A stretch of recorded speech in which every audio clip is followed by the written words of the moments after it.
Bienvenue dans Petite Histoire de la Chine ancienne, le podcast qui explore la richesse de la culture chinoise à travers de courtes histoires. À la fin du IIe siècle de notre ère, l'empire des Han de l'Est, jadis puissant et prospère, est malade. Les champs sont abandonnés, la corruption gangrène la cour, et le peuple, écrasé d'impôts, prie les dieux pour un miracle.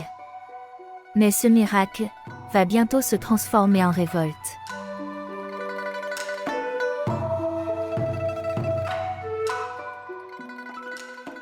Sous le règne de l'empereur Ling, les eunuques contrôlent la cour impériale, les terres se concentrent entre les mains des riches, et les paysans, ruinés, rejoignent peu à peu des mouvements religieux promettant le salut. Au cœur du pays, un homme du nom de Zhang Xiao fonde une secte taoïste appelée le Taiping Dao, la voie de la grande paix. Il prêche la guérison miraculeuse, à l'aide d'eau bénite et de formules magiques, mais surtout, il propage une idée simple et explosive.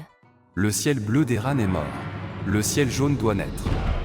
En l'an 184, Zhang Xiao et ses deux frères lancent un soulèvement coordonné dans tout l'empire. Leur signe distinctif, un morceau de tissu jaune, noué autour de la tête, les turbans jaunes. Les villes tombent, les routes se couvrent de fumée, et pour la première fois depuis des siècles, le peuple défie ouvertement le pouvoir impérial.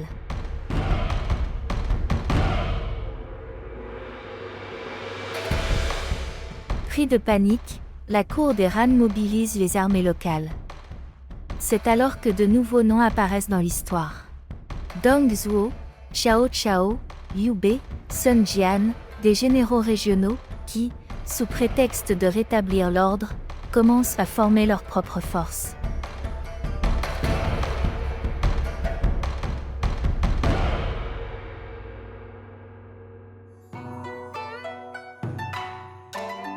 La révolte finit par être écrasée, Zhang Xiao meurt de maladie, avant la fin du soulèvement. Mais les flammes qu'il a allumées ne s'éteindront plus jamais. L'empire est désormais fissuré. Les seigneurs de guerre montent en puissance, et la Chine s'avance vers un siècle de chaos, celui des trois royaumes.